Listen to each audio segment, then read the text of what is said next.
Assalamualaikum warahmatullahi wabarakatuh. Selamat pagi, salam sejahtera untuk kita semua.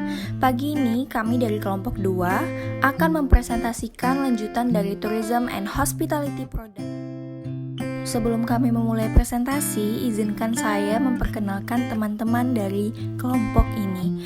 Yang pertama adalah Almas Revin, kemudian Eko Putra Pratama, kemudian Mela Adeliawati, dan saya sendiri, Eka Oktaviani. Baiklah, presentasi pertama akan dijelaskan oleh Mela Adeliawati. Kepada Mela dipersilakan. Baiklah, saya akan menjelaskan mengenai New Product Development. Menurut Kotler 1990, ada 8 tahapan dalam pengembangan produk baru, yaitu ide generation atau penciptaan gagasan. Penciptaan gagasan ini dibuat mengenai produk baru bisa digali dari berbagai pihak. Yang pertama yaitu dari pihak pelanggan. Nah, kebutuhan dan keinginan pelanggan merupakan tempat yang sangat logis untuk pencarian gagasan baru. Perusahaan dapat mengidentifikasi kebutuhan dan keinginan pelanggan melalui riset pemasaran, laporan penjualan, diskusi kelompok pengguna, dan dengan mendengarkan keluhan tentang kinerja produk sekarang. Dengan demikian, maka perusahaan akan menyadari bahwa perlunya perbaikan terhadap produk sebelum perusahaan lain menyadarinya. Nah, contohnya itu di hotel bisa melakukan penciptaan gagasan melalui tamu dari hotel tersebut. Yang selanjutnya yaitu penciptaan gagasan melalui ilmuwan. Perusahaan juga tergantung kepada para ilmuwan, perancang, atau pegawai lainnya untuk mendapatkan gagasan-gagasan yang baru. Perusahaan yang berhasil telah membentuk suatu budaya perusahaan yang mendorong para pegawai untuk mencari cara baru untuk memperbaiki produksi, produk, dan pelayanan perusahaannya. Perusahaan dapat memberikan semacam hadiah bagi mereka yang dapat memberikan gagasan yang terbaik. Nah, jadi melalui pegawai perusahaan bisa juga menciptakan gagasan-gagasan baru dari ide-ide pegawainya. Yang selanjutnya melalui pesaing. Nah, perusahaan dapat menemukan gagasan-gagasan yang baik dengan meneliti produk dan pelayanan pesaing mereka. Perusahaan dapat belajar dari para distributornya, wira niaga, dan pemasok tentang apa yang sedang dilakukan oleh para pesaingnya. Mereka dapat membeli produk pesaing dan kemudian membongkarnya untuk kemudian membuat produk yang lebih sempurna. Nah, kalau contohnya di hotel itu perusahaan bisa melakukan pembukingan kamar hotel atau menginap di hotel pesaingnya untuk bisa merasakan pelayanan dari hotel pesaing tersebut agar hotel kita itu bisa melakukan perbaikan dari hasil surveinya tersebut. Nah, selanjutnya yaitu dari saluran pemasaran atau sales dan distributor perusahaan. Misalnya saja sales dan distributor produk yang bekerja sama dengan para pelanggan-pelanggannya yang bisa sangat membantu untuk menyarankan modifikasi produk atau perluasan lini produknya. Kelompok ini merupakan tangan pertama dalam menampung kebutuhan dan klaim dari konsumsi. Hal ini dimungkinkan karena kelompok ini menghadapi langsung keluhan dan kebutuhan pelanggan. Perusahaan bisa menciptakan gagasannya dari salesnya atau distributor perusahaannya, karena kan sales ini yang langsung hadapan dengan pelanggan mereka. Jadi mereka lebih tahu apa yang menjadi kebutuhan dari pelanggan tersebut. Nah, selanjutnya yaitu manajemen puncak. Manajemen puncak juga merupakan salah satu sumber dari gagasan-gagasan produk baru bagi perusahaan. Akan tetapi, peran manajemen puncak di sini bukanlah untuk menemukan produk baru, tetapi memungkinkan orang lain untuk menemukan gagasan-gagasan baru dan menjalankannya. Nah, manajemen puncak ini adalah bagian terakhir dari penciptaan gagasan. Setelah dilakukan beberapa tahapan tadi, selanjutnya itu bisa dilakukan manajemen puncaknya agar gagasan yang baru tersebut bisa terwujud. Tahapan selanjutnya itu penyaring gagasan. Perusahaan menyaring dan menilai gagasan guna menentukan yang terbaik dan dikembangkan. Pada tahapan ini, biasanya perusahaan-perusahaan itu bisa melakukan beberapa kesalahan. Nah, kesalahan-kesalahan yang biasa terjadi itu harus dihindari. Seperti yang pertama itu kesalahan membuang atau drop error. Jenis kesalahan ini terjadi apabila perusahaan membuang ide yang sebenarnya baik. Nah, kemudian selanjutnya tahapan penyaringan. Ketika tahapan penyaringan ini, gagasan-gagasan yang sebenarnya baik, yang sebenarnya bagus, tetapi malah tidak dipakai atau dibuang. Nah, ini merupakan kesalahan yang fatal. Ini harus dihindari oleh perusahaan. Nah, selanjutnya itu kesalahan jalan terus atau go error, yaitu sebaliknya dari drop error, di mana kesalahan ini terjadi jika perusahaan ternyata meloloskan gagasan yang sebenarnya tidak baik ke tahap berikutnya. Kesalahan yang ini merupakan kesalahan yang perusahaan telah memiliki gagasan, namun gagasan ini tidak baik tapi tetap dijalankan ke tahap berikutnya, maka ini merupakan kesalahan yang sangat fatal. Tahapan penyaringan ini mempunyai tujuan utama, yaitu memilih dan membuang gagasan yang tidak baik seawal mungkin, sebab biaya pengembangan produk akan semakin meningkat sejalan dengan semakin jauhnya proses yang terjadi. Nah, tahapan selanjutnya yaitu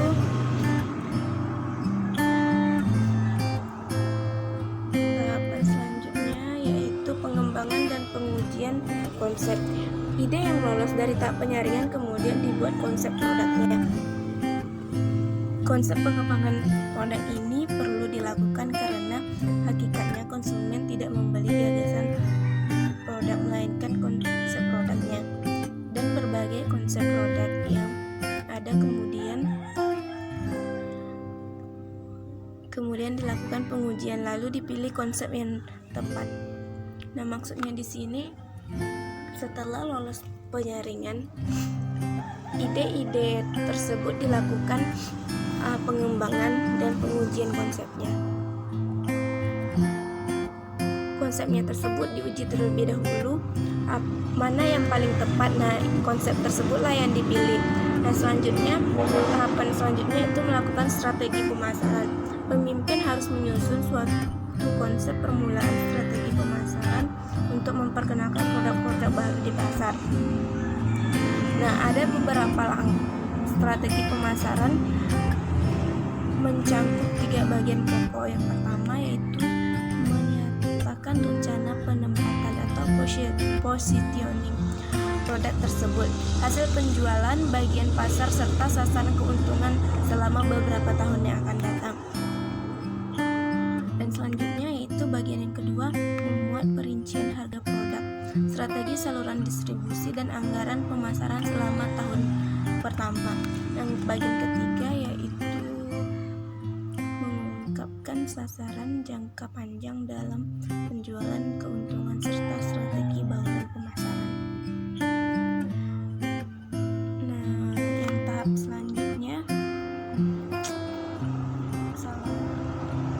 selanjutnya yaitu analisis bisnis, mengevaluasi berapa besar daya tarik bisnis dari suatu usulan. Setelah melakukan pengembangan konsep baru dan strategi pemasaran diterapkan, kita dapat mengevaluasi berapa besar daya tarik bisnis dari suatu usulan tersebut. Tetapi hal ini masih belum cukup karena masih banyak diikuti dengan perhitungan proyeksi penjualan, biaya, dan keuntungan yang akan diperoleh untuk menetapkan apakah variabel-variabel ini dapat memuaskan target yang ditetapkan oleh perusahaan. Yang selanjutnya yaitu pengembangan produk. Tahap perekayasaan untuk analisis bisnis dikembangkan secara fisik di bagian produksinya. Nah, setelah konsep produk melewati proses analisis bisnis dan dari segi bisnis dikatakan layak untuk diteruskan, maka selanjutnya kita masuk ke dalam tahap perekayaan untuk analisis bisnis dikembangkan secara fisik di bagian produksinya. Di bagian ini akan dibuat contoh produk atau produk prototipenya dan diharapkan dapat memenuhi 3 persyaratan. Pertama yaitu prototipe harus dilihat oleh konsumen sebagai suatu suatu perwujudan atribut-atribut pokok dari konsep produk yang telah dinyatakan sebelumnya. Dan selanjutnya prototipe harus digunakan dengan aman dan pemakaian kondisinya normal. Dan selanjutnya prototipe harus dibuat untuk diproduksi sesuai dengan biaya yang telah dianggarkan. Dan selanjutnya yaitu tahapan uji coba pemasaran. Perusahaan membuat produknya dalam jumlah yang terbatas dan memasarkan produk tersebut pada pasar yang terbatas pula.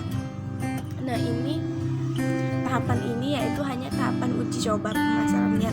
Jadi perusahaan menciptakan produk tersebut dengan jumlah yang terbatas untuk dilakukan penguji cobaan.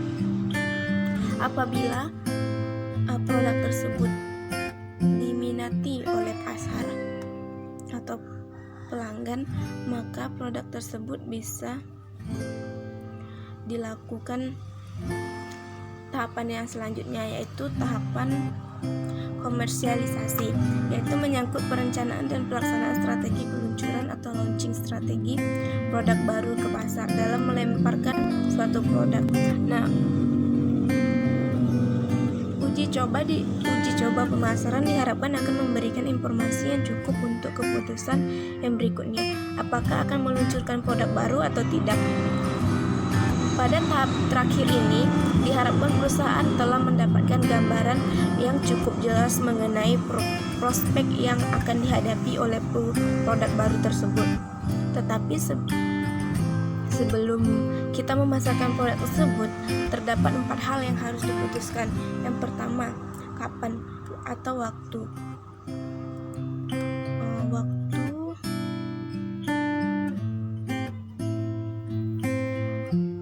Kapan perusahaan harus mencari waktu yang tepat untuk meluncurkan produk baru tersebut. Nah, perusahaan harus menentukan kapan waktu yang tepat untuk meluncurkan produk baru tersebut.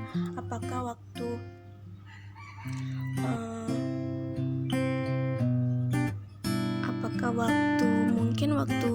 waktunya pelanggan sedang gajian atau awal bulan seperti itu.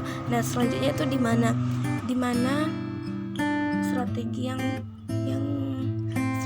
geografis. Perusahaan harus memutuskan apakah akan memasarkan produk baru secara regional, nasional, atau internasional. Nah, selanjutnya itu kepada siapa target pasarnya. Perusahaan harus menetapkan siapa kelompok pembeli potensial terbaik atau segmen pasarnya yang akan dijadikan sasaran promosi dan program distribusinya. Nah, ini merupakan strategi kepada siapa produk tersebut akan ditargetkan, misalkan kepada orang dewasa atau mahasiswa atau kepada anak-anak dan kepada orang lansia seperti itu. Dan selanjutnya itu bagaimana strategi pasar paparannya. Perusahaan harus menyusun suatu rencana kegiatan yang akan dilaksanakan di pasar tersebut, misalkan melakukan promosinya seperti itu.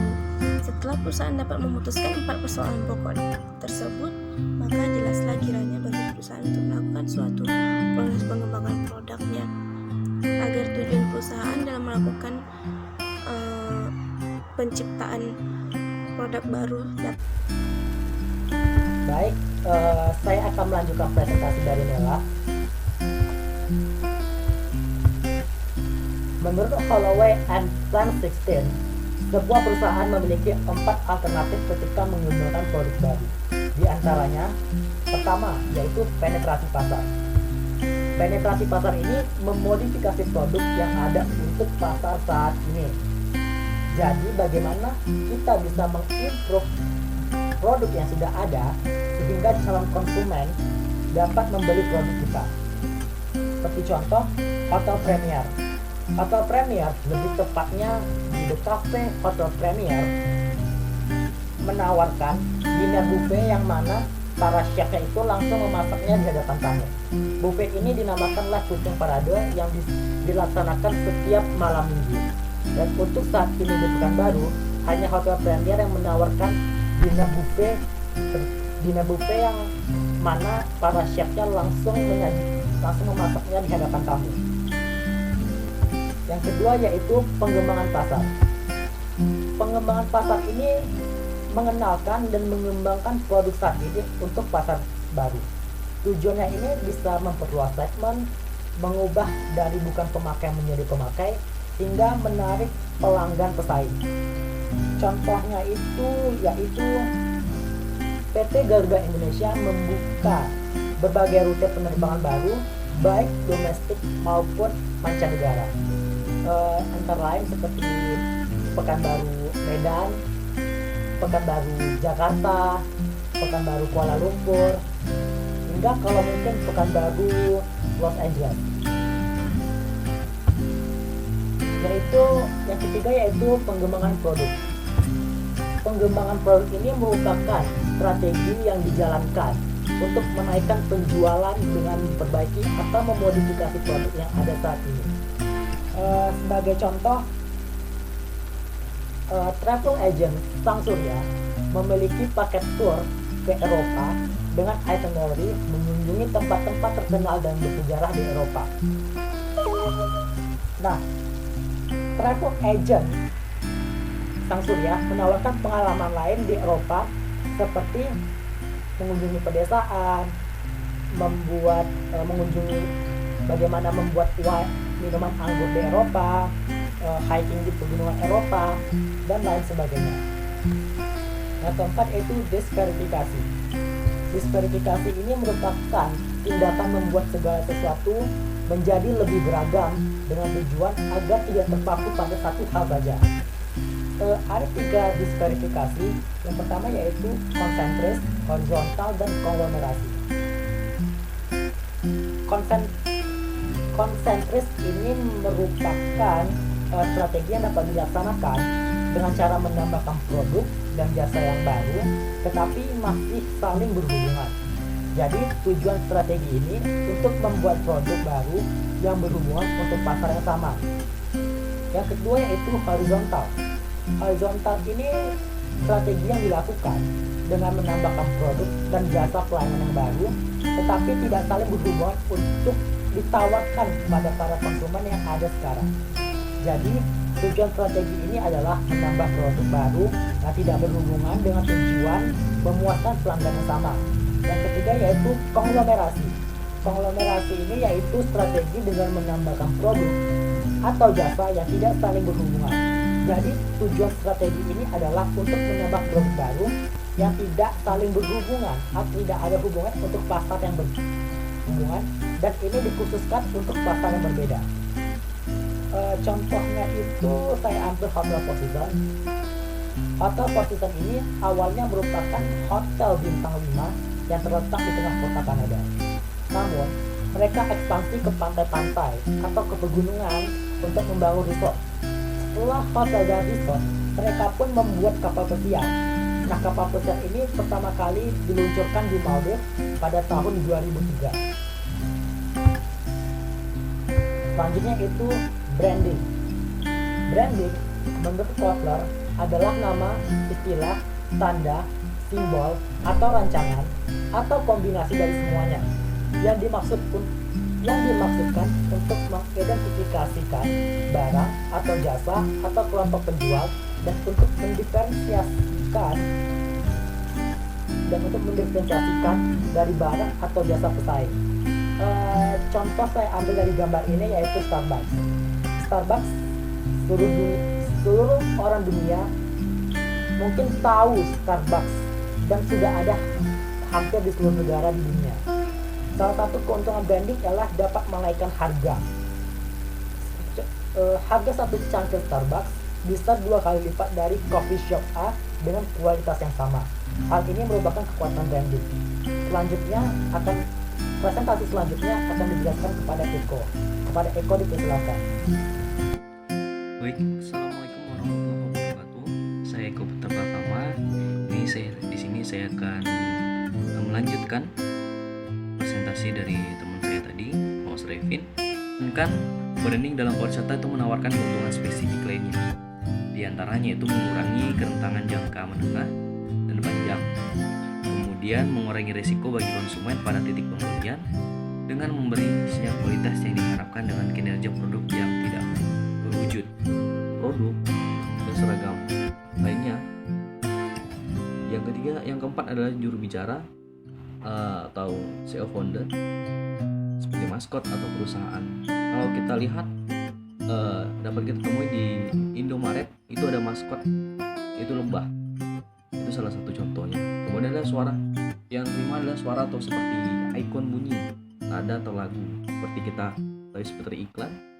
Iklan pasti memiliki suatu ikon yang bunyi tersendiri, ciri khas dari setiap merek suatu perusahaan. Yang keenam adalah kata-kata meliputi slogan yang dapat menarik para pelanggan untuk membeli ataupun untuk datang. Kemudian itu yang lainnya adalah jenis-jenis branding yang dapat kita pahami ataupun dapat kita yang perlu kita ketahui. Branding itu beberapa jenis branding, yaitu personal branding, product branding, corporate branding, ultra branding.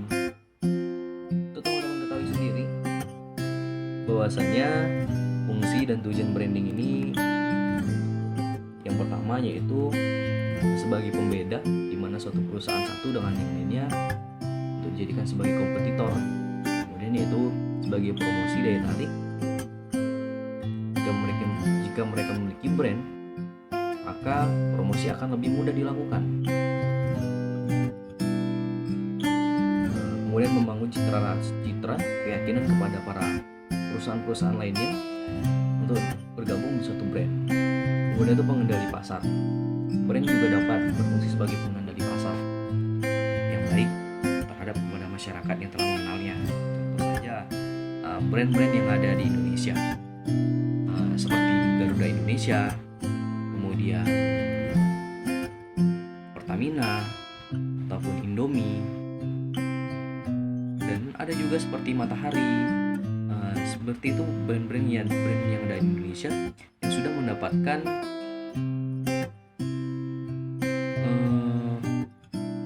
sertifikat dari internasional, brand-brand yang Indonesia yang mempunyai paham yang sangat baik untuk kepentingan. Selain itu, menurut Middleton dan Clark tahun 2001 menyarankan branding dalam pariwisata itu menawarkan keuntungan spesifik lainnya. Di antaranya itu mengurangi kerentanan jangka menengah dan panjang. Kemudian mengurangi risiko bagi konsumen pada titik pembelian dengan memberi sinyal kualitas yang diharapkan dengan kinerja produk yang tidak berwujud.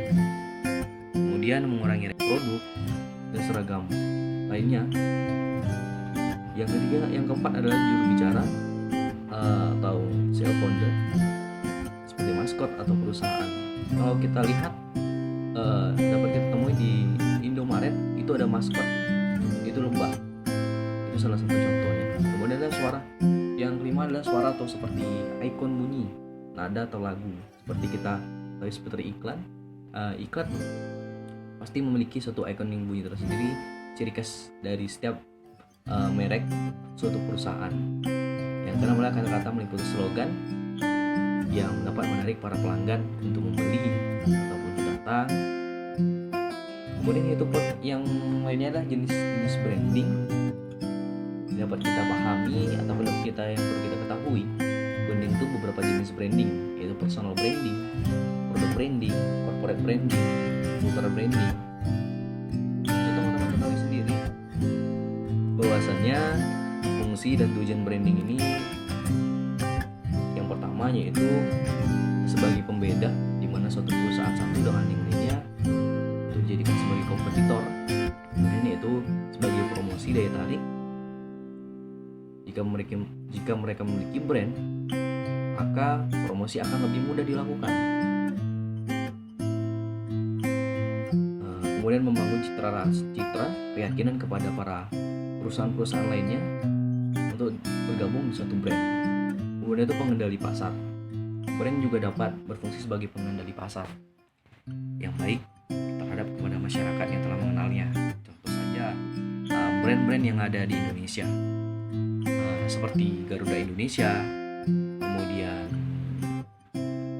Pertamina ataupun Indomie, dan ada juga seperti Matahari. Seperti itu brand yang ada di Indonesia yang sudah mendapatkan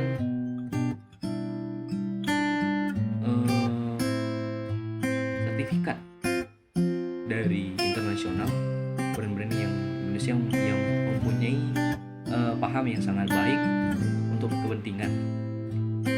Selain itu, menurut Middleton dan Clark tahun 2001 menyarankan branding dalam pariwisata itu menawarkan keuntungan spesifik lainnya.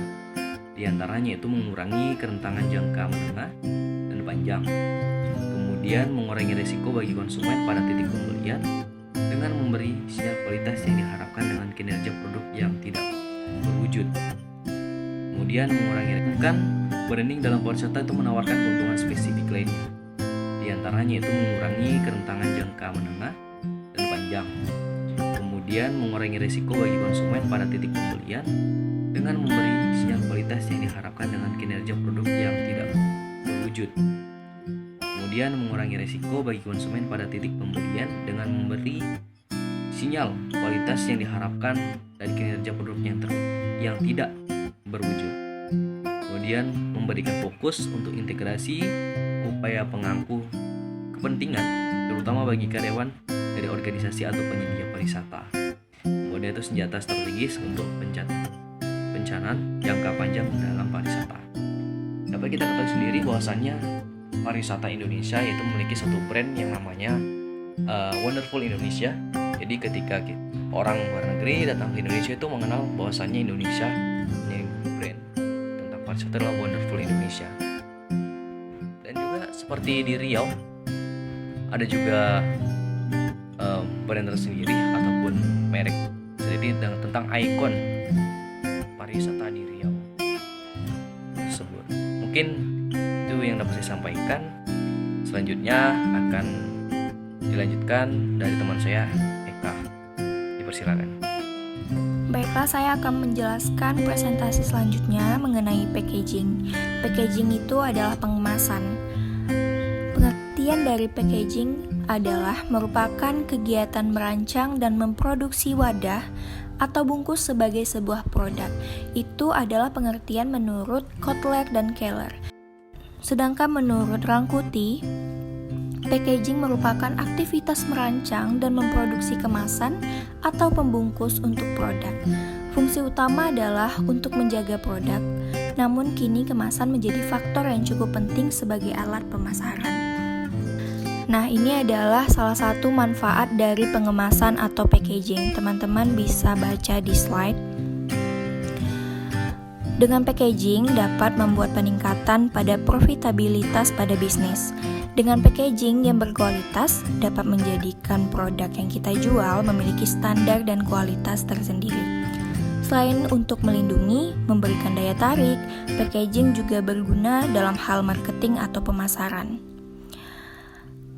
sehingga dapat mengurangi biaya promosi. Contoh, dalam kemasan oleh-oleh yang di kemasannya terdapat logo brand. Selanjutnya, packaging dapat menjadi suatu bentuk penganggaran yang lebih efisien untuk konsumen. Contohnya, pengemasan paket wisata yang dibuat dalam satu paket yang di dalamnya sudah dilengkapi beberapa destinasi menarik dengan fasilitas lengkap dan diberikan harga yang menarik dan sesuai dengan apa yang diberikan, sehingga menjadi lebih efisien bagi para konsumen untuk memilih paket tersebut. Dengan packaging, konsumen jadi merasa lebih hemat dan terbantu karena biasanya konsumen lebih memilih yang ekonomis daripada membeli paket secara individual. Contoh, paket wisata Mandeh untuk 10 orang dengan harga sekian dan seterusnya. Baiklah, sampai di sini presentasi yang dapat kami berikan. Bila ada kesalahan tutur kata sengaja ataupun tidak, kami memohon maaf. Akhir kalam, saya ucapkan Assalamualaikum warahmatullahi wabarakatuh.